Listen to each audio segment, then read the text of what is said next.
अभी तो फिलहाल हो रही है जम के बर्फबारी। तो हाँ, आज के वीडियो में मैं, अगर आप इंडिया से आ रहे हैं तो ये दिखाने वाला हूँ और बताने वाला हूँ कि कुछ छोटी छोटी चीज़ें हैं, महत्वपूर्ण चीज़ें हैं जो आपके ध्यान में नहीं होता है। अगर आप इंडिया से आ रहे हैं तो उन चीज़ों का ध्यान रखना ज़रूरी होता है। तो वीडियो को आखिर तक ज़रूर देखते रहना।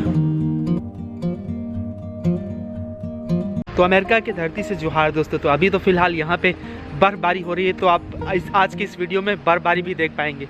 चारों तरफ बर्फ दिख रहा होगा ना। हाँ, तो अगर आप मेरे चैनल में नए हैं, पहली बार आए, तो मैं बता दूं कि मैं रहता हूं इधर अमेरिका में काम करता हूं और यहीं पर थोड़ी बहुत पढ़ाई भी करता हूं।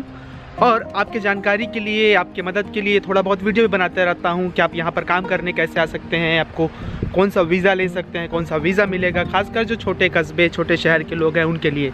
तो स्वागत है मेरे चैनल में। तो आज के वीडियो में मैं आपको बताने वाला हूँ और दिखाने वाला हूँ कुछ बहुत बेसिक और ज़रूरी चीज़ कि आप क्या कर सकते हैं अमेरिका आने से पहले, या अमेरिका में आ गए हो और शुरू में हो तो वीडियो को आखिरी तक देखते रहना। सबसे पहला, ये जो मेल आता है ना घर में, जैसे ये एक डाकिया है, इसमें चिट्ठी आता है, या कोई भी मेल जो आपका होता है, ऑफिशियल डॉक्यूमेंट जो भी है, तो भाई साहब लाता है, बड़े फ्रेंडली होते हैं। तो ये गाड़ी है, उसमें जैसे वो घर के सामने में आया है ना, वो एक मेल आया है, बक्सा टाइप का दिख रहा है। और ये एक स्ट्रीट है। बर्फबारी कैसी लग रही है ये भी बताना।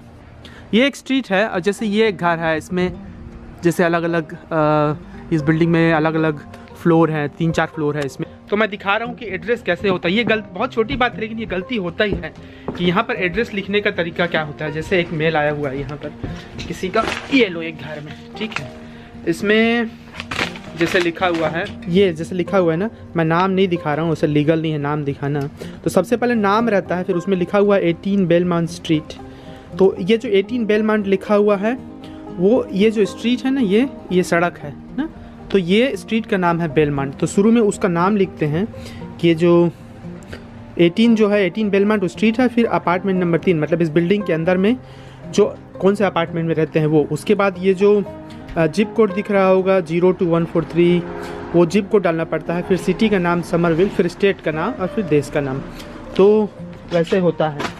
तो जब भी कोई एड्रेस डालोगे वहाँ पर, ऑनलाइन कुछ खरीदोगे या कुछ भी, तो उसमें लिखा रहता है, पहला जो सबसे पहले अपना नाम लिखना होता है, फिर उसके बाद जो लाइन 1 रहता है, एड्रेस लाइन 1, उसमें स्ट्रीट का नाम, जैसे ये जो स्ट्रीट है, ये मान लो बेलमांट या समर या कैम्ब्रिज, जो भी स्ट्रीट हो सकता है।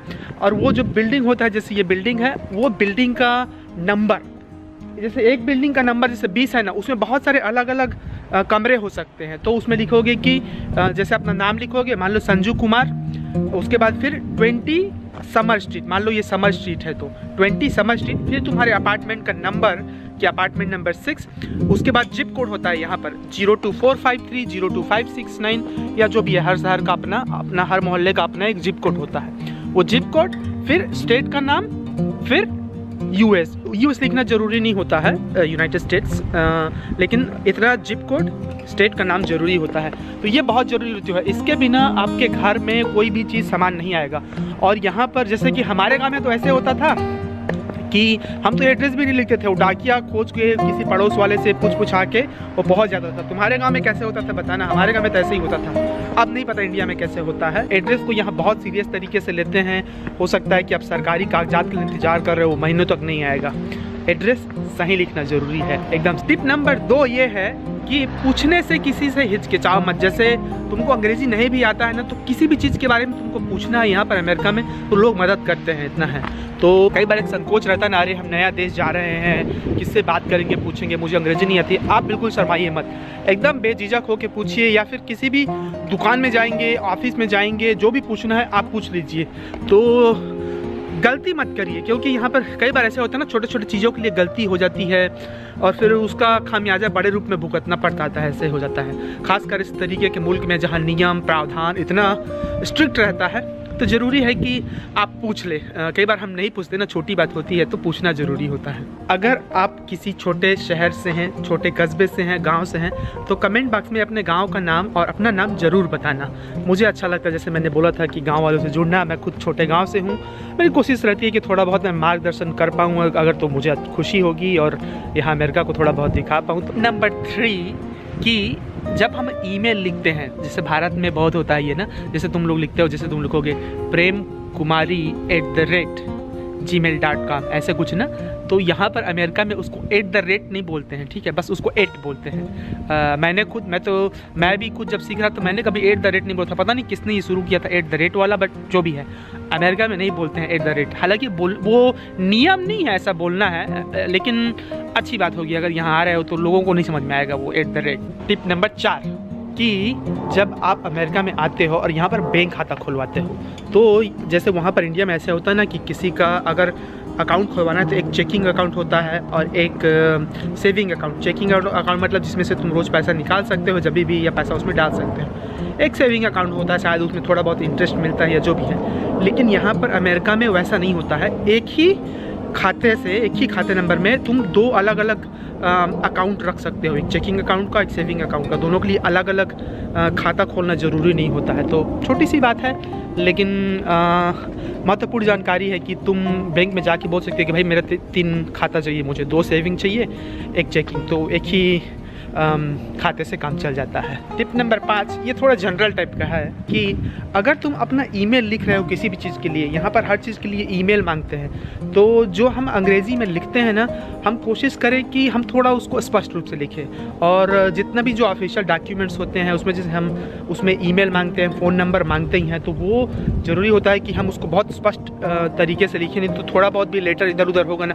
हमारा जो लिखने का तरीका होता है इंडिया में, वो जैसे R बनाने का या V बनाने का या 6 बनाने का, वो थोड़ा अलग होता है। तो अगर आपको दिक्कत होती है, उसमें कन्फ्यूज़न होता है, तो आप सब कैपिटल लेटर में भी लिख सकते हो ताकि वो स्पष्ट रूप से रहे। डाकिया फिर से आ रहा है, तो वो बात है। और ये जो पता है, नाम है, ईमेल है, वो सिर्फ उन्हीं लोगों को दे जो ऑफिशियल डॉक्यूमेंट है, जिसको तुमको लग रहा है। किसी भी एजेंट को ऐसे ही फ़ोन कोई किया है, किसी को मत दे दे, ठीक है। और जैसे मैंने पहले ही बताया था कि किसी भी एजेंट के चक्कर में मत पड़िए। यहाँ पर कोई घूस वूस लेता नहीं है किसी भी काम के लिए, किसी भी ऑफिशियल डॉक्यूमेंट को साइन करवाने के लिए, या कुछ भी, किसी भी तरीके का घूस बिल्कुल नहीं होता है। तो एजेंट से बच के रहना। अगर आप इंडिया से यहाँ आ रहे हैं एयरपोर्ट में या कहीं पर भी कोई मिला कि तुम मुझे पैसा दे दो, मैं ये जल्दी करवा दूंगा, फ़ोन दिलवा दूंगा, ये वैसे कुछ नहीं होता है। आप सीधा किसी भी वेबसाइट में जाकर उनको फ़ोन कर सकते हैं और पता कर सकते हैं। हाथ एकदम जमने लगा ठंड में। तो चलो फिर आज के वीडियो में इतना ही। अगर जानकारी और वीडियो अच्छी लगी हो तो यार चैनल को सब्सक्राइब ज़रूर कर लेना। और अगले वीडियो में मैं अमेरिका के किसी और नए छोटे बहुत महत्वपूर्ण जानकारियों के बारे में बताऊंगा जो शायद कई बार नहीं पता होता है। तो मिलेंगे अगले वीडियो में अमेरिका की किसी नई जगह को दिखाते हुए, कोई नई जानकारी को बताते हुए। तब तक हम लेते हैं इस बर्फबारी का मज़ा, बहुत खूबसूरत लग रहा है। अपना ख्याल रखना, तब तक शुक्रिया, जोहार।